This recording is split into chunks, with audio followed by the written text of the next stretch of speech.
Hello and welcome to this video lecture. I am Himanshu Sansanwar, lecturer mechanical engineering department government polytechnic college Chittorgarh. आज के इस video lecture के अंतर्गत हम लोग स्टडी करेंगे ME 208 thermodynamics and IC engines के यूनिट नंबर 1 के बारे में, जो कि है बेसिक इंट्रोडक्शन ऑफ थर्मोडायनेमिक्स। तो देखिए, before we start we should know about the thermodynamics कि थर्मोडायनेमिक्स क्या होता है, क्या इस सब्जेक्ट के अंदर स्टडी किया जाता है। तो देखिए, थर्मोडायनेमिक्स जो है वो दो टर्म से मिलकर बना होता है।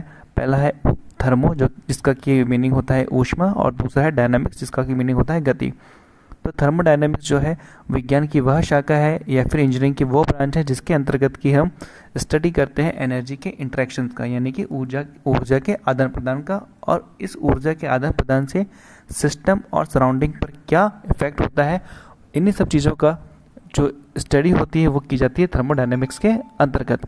तो सीधे शब्दों में हम यूँ कह सकते हैं कि थर्मोडायनेमिक्स विज्ञान की वह शाखा है जिसके अंतर्गत की ऊर्जा के आदान प्रदान का अध्ययन किया जाता है, और ऊर्जा के आदान प्रदान से सिस्टम और सराउंडिंग पर क्या प्रभाव होता है, इन्हीं सब बातों का अध्ययन किया जाता है थर्मोडायनेमिक्स के अंतर्गत। तो देखिए, अभी हमारे सामने तीन चीज़ें आई हैं जो कि नई हैं। पहला है ऊर्जा, दूसरा है सिस्टम और तीसरा है सराउंडिंग। तो ऊर्जा क्या होती है, सिस्टम क्या होता है और सराउंडिंग क्या होता है, तो जान लेते हैं इन्हीं सब चीज़ों के बारे में। तो देखिए, जो ऊर्जा होती है या फिर जो एनर्जी होती है, तो energy is a capability of doing work, या फिर हम यूँ कहें कि कार्य करने की क्षमता को ही ऊर्जा कहते हैं। तो जो इसकी ऐसा यूनिट होती है एनर्जी की, वो होती है न्यूटन इंटू मीटर, जिसे कि कहा जाता है जूल। अब जान लेते हैं सिस्टम क्या होता है।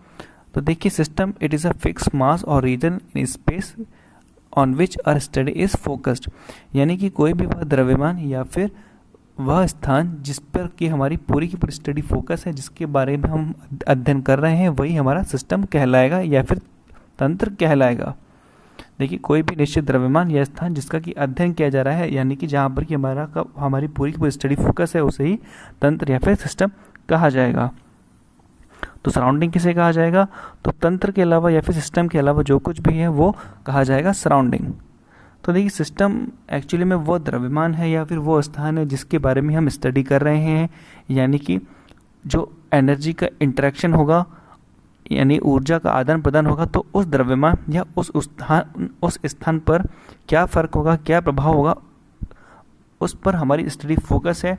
तो जिस स्थान या जिस द्रव्यमान पर हमारी स्टडी फोकस है उसे ही कहा जाएगा सिस्टम, और इस सिस्टम के अलावा जो कुछ भी होगा उसे कहा जाएगा सराउंडिंग। तो सिस्टम और सराउंडिंग मिलकर बनाते हैं यूनिवर्स, यानी कि ब्रह्मांड। तो जो ये सिस्टम होता है और सराउंडिंग होता है, ये दोनों अलग होते हैं बाउंड्री के द्वारा।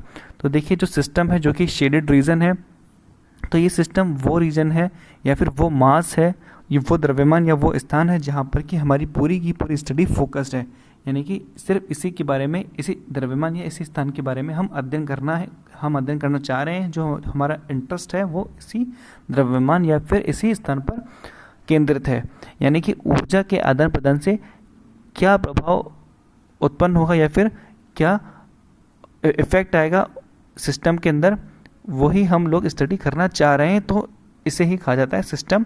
और इसके अलावा जो कुछ भी होता है वो होती है सराउंडिंग। और सिस्टम और सराउंडिंग अलग होते हैं बाउंड्री के द्वारा, या फिर जिसे हम परिसीमा भी कहते हैं। यानी बाउंड्री या फिर परिसीमा वह है जो सिस्टम को सराउंडिंग से अलग करती है। तो देखिए, जो बाउंड्री होती है वो एक रियल बाउंड्री भी हो सकती है, एक इमेजिनरी बाउंड्री भी हो सकती है, एक फिक्स बाउंड्री भी हो सकती है, और एक मूविंग बाउंड्री भी हो सकती है। यानी कि एक वास्तविक बाउंड्री, एक काल्पनिक बाउंड्री, एक फिक्स बाउंड्री और एक गतिशील बाउंड्री। तो देखिए, एक एग्जांपल के तौर पे हम लोग लेते हैं इसको समझने के लिए। अगर हम study of force of petrol engine की करते हैं, तो देखिए, एक पेट्रोल इंजन में एक सिलेंडर होता है जिसके अंदर की एयर और फ्यूल के मिक्सचर का कंबशन यानी कि दहन होता है, और इसके कारण की हमें ऊर्जा मिलती है जिससे कि हमारा जो व्हीकल है वो ड्राइव होता है अल्टीमेटली। तो देखिए, हमारा जो सिस्टम है इस 4 स्ट्रोक पेट्रोल इंजन के अंतर्गत, वो हमने माना है कि वो हमारा सिलेंडर है। तो इस सिलेंडर पे हमारी पूरी की पूरी स्टडी फोकस है कि इस सिलेंडर के अंतर्गत जो एनर्जी का इंट्रैक्शन होगा उससे क्या प्रभाव उत्पन्न होंगे। तो इसलिए हमारा जो सिलेंडर है वो सिस्टम हो गया। इस सिलेंडर के अलावा जो कुछ भी रिमेनिंग है वो है सराउंडिंग। तो देखिए, जो सिस्टम है जो कि सिलेंडर है वो सराउंडिंग से अलग है इस सिलेंडर की दीवारों द्वारा। तो ये जो सिलेंडर की दीवारें हैं, ये जो सिलेंडर की वॉल है वो एक फिक्स बाउंड्री की तरह कार्य करेगी, क्योंकि ये जो बाउंड्री है वो चेंज नहीं होगी, फिक्स्ड रहेगी। सिलेंडर की जो वॉल होती है किसी भी इंजन की वो फिक्स होती हैं, लेकिन इसी सिलेंडर के अंतर्गत एक पिस्टन है जो कि मूव कर रहा है पूरी की पूरी साइकिल के दौरान। तो ये जो पिस्टन है वो निरंतर स्ट्रोक्स में गति करता रहेगा top dead centre bottom dead centre के बीच में। ये पिस्टन मूवेबल रहेगा। तो इस मूविंग पिस्टन के साथ साथ ये बाउंड्री जो है जो कि सिस्टम को सराउंडिंग से अलग कर रही है वो भी मूव होती रहेगी। तो इस एग्जांपल से हम ये समझ सकते हैं कि जो सिलेंडर की वॉल है यानी कि सिलेंडर की जो दीवार है वो तो एक तरह की फिक्स बाउंड्री है, लेकिन जो पिस्टन है वो एक तरह की मूविंग बाउंड्री है। अब बात कर लेते हैं कंप्रेसर की। तो देखिए कंप्रेसर या फिर कंप्रेसर जिसका उपयोग किया जाता है किसी भी गैस को लो प्रेशर से हाई प्रेशर पे भेजने के लिए, या फिर यूँ कहें कि किसी भी गैस को हाई प्रेशर किसी भी गैस का प्रेशर इंक्रीज करने के लिए जो उपयोग में लिया जाता है मैकेनिकल डिवाइस वो होता है कंप्रेसर। तो देखिए कंप्रेसर में एक तरफ से गैस आती है, दूसरी तरफ से उसका आउटपुट होता है। तो जब हमारी जब हम कंप्रेसर की स्टडी करते हैं यानी कि कंप्रेसर को अपना सिस्टम बनाते हैं, तो इस कंप्रेसर को हम बाकी की जो डिवाइसेस हैं जिसके साथ जुड़ी हैं उसको एक इमेजिनरी बाउंड्री यानी कि एक काल्पनिक बाउंड्री द्वारा अलग कर लेते हैं, जबकि जो इस कंप्रेसर की खुद की जो बाउंड्री है या फिर जो उसको सिस्टम से अलग करती है वो रियल है, और बाकी जो कंप्रेसर जुड़ा हुआ है बाकी मैकेनिकल डिवाइसेस से उनसे हम इसे एक इमेजिनरी बाउंड्री द्वारा अलग मान लेते हैं। तो जो बाउंड्री होती है वो रियल भी होती है, इमेजिनरी भी होती है, फिक्स्ड भी होती है और मूविंग भी होती है। अब पढ़ लेते हैं सिस्टम्स के टाइप्स के बारे में कि टाइप्स ऑफ सिस्टम क्या होते हैं, यानी कि सिस्टम कितने प्रकार का होता है। तो देखिए मुख्यतः सिस्टम जो होता है वो 3 प्रकार का होता है। पहला होता है ओपन सिस्टम या फिर खुला तंत्र, दूसरा होता है क्लोज सिस्टम या फिर बंद तंत्र, तीसरा होता है आइसोलेटेड सिस्टम या फिर विलक तंत्र। तो देखिए ओपन सिस्टम के बारे में हम बात करें तो एक ऐसा सिस्टम है जिसके अंतर्गत की मास यानी कि द्रव्यमान और ऊर्जा जो कि Q या W यानी कि Q जो कि हीट के लिए यूज़ में ले रहे हैं, W जो कि वर्क यानी कार्य के लिए वर्क यानी कार्य के लिए यूज़ में ले रहे हैं जो सिंबल। तो एक ऐसा सिस्टम जिसके अंतर्गत की मास यानी कि द्रव्यमान और ऊर्जा दोनों ही बाउंड्री को क्रॉस कर सकें, यानी कि सिस्टम और सराउंडिंग के बीच द्रव्यमान और ऊर्जा में क्या क्या आ गया, हीट यानी कि ऊष्मा Q भी आ गई और कार्य यानी कि वर्क भी आ गया। तो ऐसा तंत्र जिसके अंतर्गत की सिस्टम और सराउंडिंग के मध्य ऊर्जा और मास यानी कि द्रव्यमान दोनों का ही आदान प्रदान होना संभव हो, तो इसी प्रकार का जो सिस्टम होता है वो कहलाता है खुला तंत्र या फिर ओपन सिस्टम। जैसा कि मैंने लिखा है यहाँ पर, ऐसा तंत्र जिसमें कि द्रव्यमान और ऊर्जा जो कि है कार्य और ऊष्मा दोनों का ही स्थानांतरण सिस्टम और सराउंडिंग के बीच हो सकता है, वो कहलाता है ओपन सिस्टम। तो जितने भी मैकेनिकल डिवाइसेस हैं जैसे कि पंप, इंजन या फिर कंप्रेसर, वो एग्जांपल होते हैं ओपन सिस्टम का। तो जैसे कि मैंने इस डायग्राम से भी बताया है कि जो हमारा सिस्टम है उसके अंदर मास आ भी सकता है और सिस्टम से सराउंडिंग में मास बाहर जा भी सकता है। इसी प्रकार सिस्टम में सराउंडिंग से एनर्जी जो कि Q यानी कि ऊष्मा या फिर W वर्क की फॉर्म में आ भी सकती है और एनर्जी Q या W की फॉर्म में बाहर जा भी सकती है। तो सिंपली हम कहें कि सिस्टम और सराउंडिंग के बीच मास और एनर्जी दोनों का इंटरेक्शन हो सकता है। तो इसी प्रकार के सिस्टम को हम कहते हैं ओपन सिस्टम या फिर खुला तंत्र। तो देखिए पंप हुआ या फिर कोई भी इंजन हुआ या फिर किसी भी प्रकार का कंप्रेसर या किसी प्रकार की जो मैकेनिकल डिवाइस होती है वो एग्जांपल होती है एक खुले तंत्र का। तो देखिए इसी एग्जांपल को हम लोग समझ लेते हैं एक इंजन की सहायता से। देखिए एक इंजन जो होता है उसके इंजन सिलेंडर को यदि हम सिस्टम मानते हैं, देखिए जो पहला वाला एग्जांपल भी हमने लिया था कि इस 4 स्ट्रोक पेट्रोल इंजन के इंजन सिलेंडर को यदि हम सिस्टम मानते हैं तो बाकी का पार्ट जो होता है सराउंडिंग। सिर्फ हमारे जो इंजन सिलेंडर है उसमें हमारी स्टडी फोकस्ड है।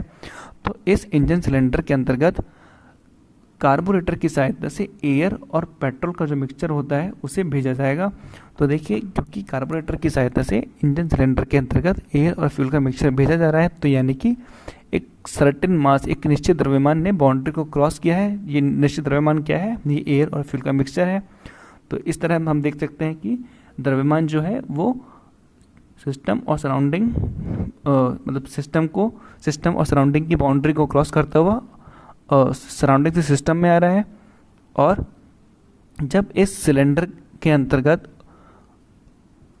एयर और फ्यूल के मिक्सचर का दहन होगा तो उससे जो ऊष्मा निकलेगी वो भी सिलेंडर की वॉल यानी कि जो सिलेंडर की दीवारें हैं उससे उनका जो हीट का ट्रांसफ़र है वो बाहर के एटमॉस्फेयर यानी कि सराउंडिंग में हो जाएगा। तो हम यहाँ देखते हैं कि द्रव्यमान जो कि है एयर और फ्यूल का मिक्सचर वो भी इंजन सिलेंडर के अंदर आ रहा है यानी कि सराउंडिंग से सिस्टम में आ रहा है। तो सिस्टम और सराउंडिंग के बीच में द्रव्यमान का इंटरेक्शन हो रहा है और जो इस द्रव्यमान यानी कि एयर और फ्यूल के मिक्सचर के जलने से ऊष्मा निकलेगी वो ऊष्मा भी इस सिलेंडर से बाहर की तरफ यानी सराउंडिंग की तरफ सिलेंडर वॉल के थ्रू चली जाएगी। तो इस तरह से एनर्जी का भी इंटरेक्शन सिस्टम और सराउंडिंग के बीच में हो रहा है। तो इसी प्रकार का जो सिस्टम होता है जिसमें एनर्जी और मास दोनों का इंटरेक्शन सिस्टम और सराउंडिंग के बीच में होता है, उसी प्रकार के सिस्टम को कहा जाता है ओपन सिस्टम।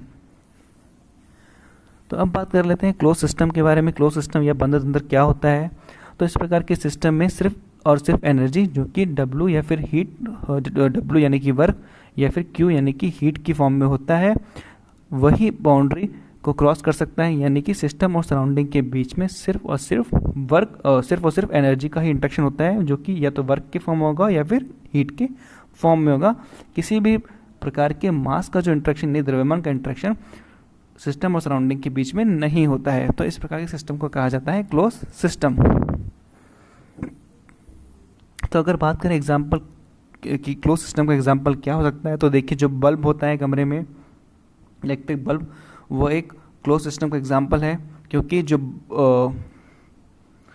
कि बल्ब है, बल्ब के अंदर एक अक्री गैसेस भरी होती हैं जो कि नियन और टंगस्टन होती हैं। तो ये जो गैसेस होती हैं वो तो बल्ब से बाहर नहीं आती हैं, लेकिन जो बल्ब की ऊष्मा है वो तो अगर हम बल्ब को हमारा सिस्टम माने तो बल्ब की जो ऊष्मा है वो तो बाहर आ जाती है, सिस्टम से सराउंडिंग आ जाती है। तो एनर्जी तो बाउंड्री को क्रॉस कर रही है, लेकिन जो उसके अंदर का द्रव्यमान है, बल्ब के अंदर की जो गैसेस हैं वो उसके अंदर ही बनी हुई है, सिस्टम के अंदर ही बनी हुई हैं और वो सिस्टम की बाउंड्री को क्रॉस नहीं कर सकती हैं। तो ये एक एग्जांपल है क्लोज सिस्टम का।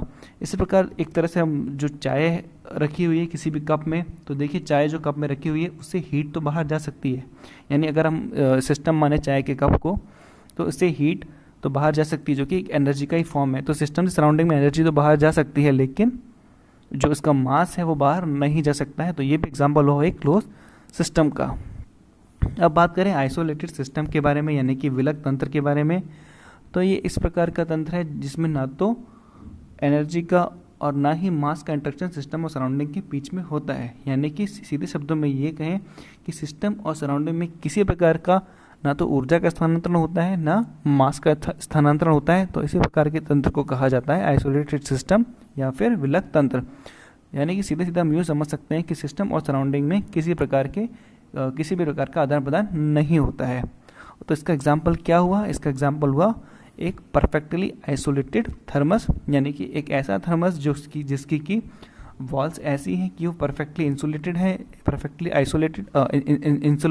इंसुलेटेड है, यानी कि किसी प्रकार की एनर्जी हीट की फॉर्म में या वर्क की फॉर्म में इसको क्रॉस नहीं कर सकती है, और मास जो है वो भी सिस्टम से सराउंडिंग में या फिर सराउंडिंग सिस्टम में नहीं आ सकता है। तो देखिए जो डायग्राम है ये बता रहा है कि सिस्टम में ना तो मास ना ही एनर्जी का इंटरेक्शन होगा। तो इस प्रकार के सिस्टम का एग्जांपल क्या हुआ? एक परफेक्टली आइसोलेटेड थर्मस या फिर सेकंड यूनिवर्स यानी कि ब्रह्मांड, जिसमें कि सिस्टम भी आ जाता है और सराउंडिंग भी आ जाता है, क्योंकि सिस्टम और सराउंडिंग दोनों ही मिलकर यूनिवर्स का निर्माण करते हैं। तो यूनिवर्स भी एग्जाम्पल होता है एक आइसोलेटेड सिस्टम का। तो देखिए अभी हम शॉर्ट में समझ लेते हैं जो हमने पढ़ा। ओपन सिस्टम वो सिस्टम होगा जिसमें मास, सिस्टम और सराउंडिंग के बीच में मास का इंटरेक्शन होगा और एनर्जी का भी इंटरेक्शन होगा। क्लोज सिस्टम वो सिस्टम होगा जिसके अंदर मास का इंटरेक्शन तो नहीं होगा लेकिन एनर्जी का इंटरेक्शन होगा। आइसोलेटेड सिस्टम वो होगा जिसके अंदर मास का इंटरेक्शन भी नहीं होगा और एनर्जी का भी इंटरेक्शन नहीं होगा सिस्टम और सराउंडिंग के बीच में। और ऐसा सिस्टम जिसके अंदर की मास का इंट्रैक्शन तो होता है लेकिन एनर्जी का इंट्रैक्शन नहीं होता सिस्टम और सराउंडिंग के बीच में, वो इम्पॉसिबल है। क्योंकि जो मास है वो, अगर मास का इंट्रैक्शन सिस्टम और सराउंडिंग के बीच में है तो एनर्जी का इंट्रैक्शन तो होगा ही होगा, क्योंकि मास भी एनर्जी को कैरी करता है, यानी मास सर्टेन फॉर्म ऑफ एनर्जी को अपने साथ कैरी करता है। तो इसलिए जो तीसरे प्रकार का है वो इम्पॉसिबल है। हमारे लिए जो इंपॉर्टेंट है वो ऊपर के तीन है, ओपन सिस्टम, क्लोज सिस्टम और आइसोलेटेड सिस्टम। एक बार फिर से रिवाइज कर लेते हैं कि ओपन सिस्टम में मास का भी इंट्रैक्शन होगा सिस्टम और सराउंडिंग के बीच में, एनर्जी का भी इंट्रैक्शन होगा। क्लोज सिस्टम में मास का इंट्रैक्शन नहीं होगा और सिर्फ एनर्जी का इंट्रैक्शन होगा। आइसोलेटेड सिस्टम एक ऐसा सिस्टम जिसमें कि सिस्टम और सराउंडिंग के बीच में मास और एनर्जी दोनों का ही इंट्रैक्शन नहीं होगा। सो आई होप आपको इस वीडियो लेक्चर से थर्मोडायनेमिक्स क्या होती है, एनर्जी क्या होती है, सिस्टम क्या होता है, सराउंडिंग क्या होती है और सिस्टम कितने प्रकार का होता है, ये समझने में हेल्प मिलेगी। Thank you.